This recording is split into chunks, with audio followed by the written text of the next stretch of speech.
So, Kerri, thanks for agreeing to do this today. Of course. Thank you so much for having me. Okay, great. So, Kerri Quigley is the founder of the coolest franchise that I've heard of, at least this month and maybe this year. And it's called the Fashion Class. And, think about things like Project What Runway, Making the Cut, Next in Fashion, all these hot shows. Well, years ago, she started a business teaching children how to sew and how to make clothes. And how cool is that? So she started franchising in 2024, and I thought it was such a cool idea. We should get her on and talk about like what was the impetus for this? How'd you come up with it? So, Kerri, just take us back from the beginning. What inspired you to start your own business? Well, I attended Parsons for business, but minored in fashion. Like I've always loved fashion so much, and sewing, of course. But I graduated during the Great Recession and I could not find a job. And the fashion industry is notorious for overworked and underpaid. And then given, that combined with the recession, there just wasn't an actual like full-time job to be had. So I became a gig worker.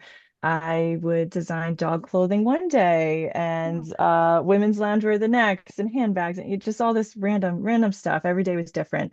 But teaching was always in the back of my mind. So one summer I, just put up some flyers in my neighborhood in Brooklyn. I rented out a little party shop, place where they have kids' birthday parties. And I started the fashion class, and it very quickly kind of took off. I realized I was making sewing very accessible for a younger age group, and my students were returning again and again. And very soon after, I quit all my jobs, and the fashion class became full time. It's so cool. And for those of you too young to know, 2008 was the Great Recession. Seriously, I was in the uh, stock market. I was a financial planner and a broker with Morgan Stanley. Stock market dropped 50% in a very short period of time. Think about it, cut your net worth in half, baby. And I mean, we've seen nothing like it since, but there were no jobs for probably quite a few years after.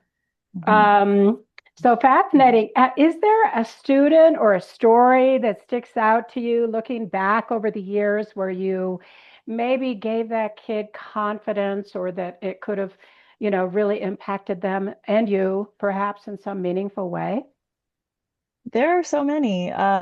It's been so many years. I have so many memorable students. Um, some of them have gone on to start their own fashion brands. Oh, that's Because cool. my high school students back when I started are, probably now have kids of their own, which is absolutely wild to Right. me. But there's one girl who is now a woman in particular, Maria. She started with me. She's probably about 8 years old, and she just flourished in the program. She was making the most beautiful things, very quickly advanced. And then, she left the school. I think they moved away, but she was with me for quite a few years. And then I saw on Instagram she had her own clothing line, and she was showing at Fashion Week. Um, I forget where, but a big city. It was like Paris or somewhere really cool and amazing. And she was showing she had her own fashion brand. So she had gone on to school and studied fashion further, passed the fashion class, and then went on to create her own clothing label, which I thought was very cool. Um, Aside from that, there are just so many kids who love it, move on, study it later, and then will like come back and work for my studios when they're, in college or just post college. But it's amazing to see because pretty much every student who comes through the doors, you see a moment where their face lights up and everything clicks and connects, and they just get this like joy or confidence or both. And then my absolute favorite part is when we have the fashion shows at the end of a season and the parents get to see what their kids have been making. And that's very cool because they are just like clapping wildly and like hooting, hollering as their child walks down the runway, in something that they actually sewed and created themselves. So very cool. That is awesome. So let me ask you, so you've been doing this for 10 plus years, and now you just decided what made you decide to become a franchise after all of these years? Sure. I very early on decided I wanted to franchise. Okay. I absolutely love my business. It is my baby, my first baby. And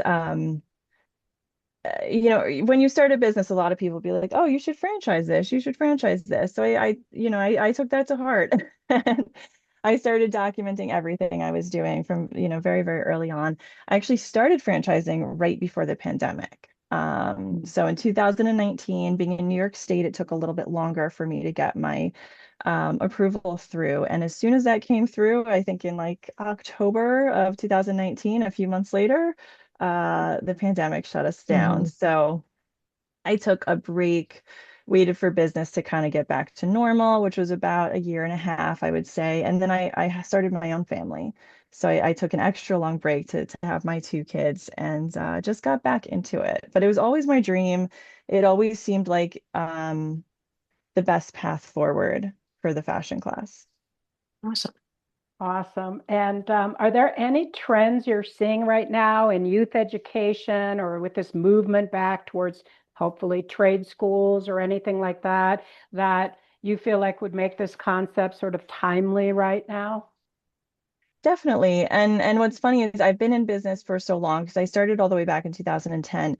Um, I've seen the business be timely a few different ways where, it ebbs and flows and the trends, you know, are greater for different things. So right now, well, you mentioned Project Runway and making the cut before. So back when I started, that was all the rage and fashion was cool and fun and that made the business very timely. Now I think we're more into a maker's movement where people want to learn this life skill. People want their children to learn this life skill.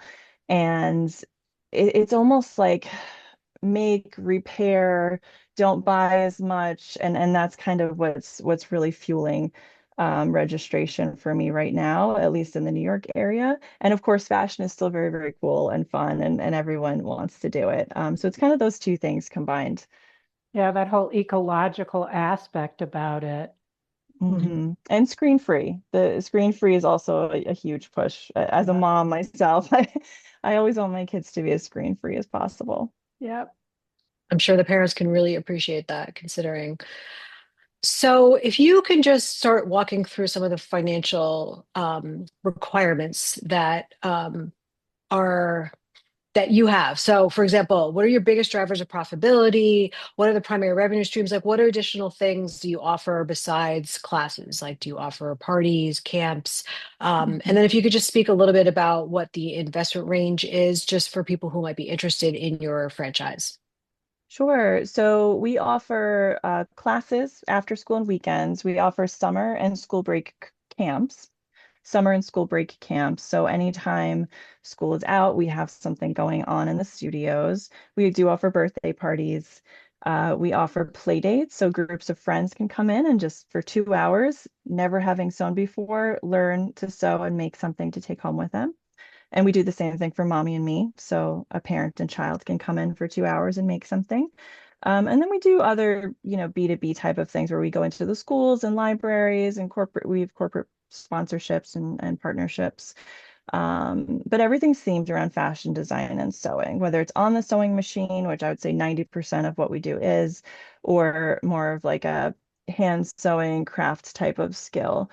Um, Everything we do is themed around fashion design. So camps are our biggest sales driver because, like I said, anytime school's out, we are in session. So camps are 45% of the business, and in my stores, and classes are 37% of the business. So parties are seven, being, only on weekends primarily. Mhm. And then what I call our custom lessons, those are the, make and take type of things. Come in for 2 hours, make something, take it home. That's about 10% of the business. We start at Excellent. age 2, actually, where we do crafty kind of mommy and me lessons with toddlers. Then we have a really great hand sewing class for toddlers as well for 3 to 4. And then in small class sizes, we start children on the machine at 5. Everything's very safe. The machines go super slow. Um, and then sewing on the machine is pretty much what we do for the older age groups as well, all the way up through adults. But elementary school age children are about 81% of our customer base. So they're really the hub of everything that we do. And then to talk you through kind of what it takes to open one, the initial investment ranges from $187,000 to $324,000. A lot of that is a variable because it is a physical space. It's a brick and mortar store, retail, ground level. So there's a lot of difference there depending on what city you're in, what condition the space is in. But that's the initial investment range. The franchise fee is 60,000 of that. And then we help franchisees get open with, equipment packages. Our tech for registration and website is extremely good and proprietary. And yeah, just kind of give everybody the tools they need to be off and running with everything we do, patterns, tutorials, how to train staff, how to find staff, all of those things you need to open your doors. Sure. And I'm assuming you don't have to have a sewing experience, that you will teach them, correct? Well, yeah, so it's part of training, and then we say hire that part out. So I haven't taught a Sure. sewing class in many, many, many years. Right, right, I'm kind of the behind the scenes person. right, right. So the owner is the one that's managing and hiring the staff, and Yeah. perfect, perfect. And so that lends itself to, I'm curious about the staffing model. Is it, some businesses are notoriously difficult staffing, estheticians, whatever, there's a few. And this would be students, teachers in their off hours. Is it easy to staff, and about how many part-time, full-time do you need per location? So our ratio is 5 students to 1 teacher. And classes are generally 10 to 15 students, again, depending on the studio size. So an opening studio will need about 6 instructors. And then obviously as you grow and add more offerings, then you add more teachers that way, which is beautiful. The full-time staff for a studio would be the manager. So someone at the front desk who's really the face of the studio and handling all of the customer service, class prep, purchasing, that sort of thing. As far as finding teachers who can sew, we don't sew at such a level where they need to have real fashion garment tailoring sewing experience. Everything is beginner to intermediate. So as long as someone can operate a sewing machine and understands the basics of how to put a garment together, and then goes through our training, they are able to teach or assistant teach a class. Yeah. Would you consider allowing a semi-absentee investor where they're not going to be operating their school 24/7? They have a full-time job, but they're going to hire a manager? Yep. Yep. So my 2 New York City locations are owned by a franchisee exactly like that. He has a full-time job. He's in his early 30s. He does not sew. And he has a full staff. So there are 2 studios. He has a manager in each, an assistant manager in each, and then teaching staff in each studio. And who would you say your ideal franchise candidate is? This early on, I feel like I'm still figuring that out a little bit. Yeah, not bad. I feel like a mom with children who are grown or early in college. I've met with quite a few people who kind of have that profile, who were in corporate, took some time off, raised their children, and like you were saying, Jane, Yeah. are looking for their next adventure. That's I met with quite a few people who fit that profile, as well as people who kind of want to leave their corporate jobs and do something else and do something more fulfilling and that makes money, but also is kind of giving back in a way. And surprisingly, the couple of emails that I've seen, and this is a brand new franchise, but you've had a little bit of traction, the owners that I saw come through were men. Right? Or That's couples. funny. Yeah, couples, or I mean, yeah, married Yeah. couples. Like I said, my franchisee in Manhattan is male, Virginia Beach is female. Like, Okay. if it depends on their interest in the arts, right? Right. 100%. They have to have some passion around Yeah. children or fashion Hmm. or the arts or giving back. It's like any educational franchise. And we'll end on what's your long-term vision? I mean, do you see this, you know, being in every state? What is your plan in the long run or your hope? Yes, my hope. I believe this can be in every state. I've seen it work in every state and city and small town. There are small sewing studios that seem to work and be working. What makes the fashion class different is that we're very focused on making wearable pieces. So it's very much fashion as much as it's a skill, the skill of sewing. Um, so I definitely can see this working in major cities, smaller cities all across the country. And that is my hope to just spread this skill as far as I can. Very good. Well, thank you for letting us interview you today, and we wish you all the very best. Thank you, Jane. Thank you, Thank Hope. you.